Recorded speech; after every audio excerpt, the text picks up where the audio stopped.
肺癌咳嗽和普通咳嗽。如文医生特邀专家姜建涛，西安交通大学第二附属医院胸外科主任医师。肺癌咳嗽，典型的肺癌的咳嗽，它是一种刺激性的干咳，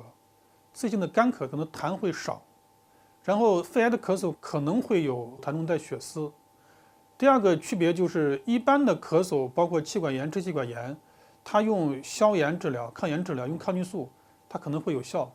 但是肺癌咳嗽是因为肿瘤引起来的咳嗽，所以用消炎药、用抗炎治疗是没有效果的。包括这个痰中带血丝，痰中带血丝其实是一个很典型的，当然不是说所有的痰中带血丝都是肺癌，但是痰中带血丝是一个非常典型的一个肺癌的一个早期表现。如果有痰中带血丝，一定要警惕。所以这可能也是一个肺癌的咳嗽和普通的咳嗽的一个区别。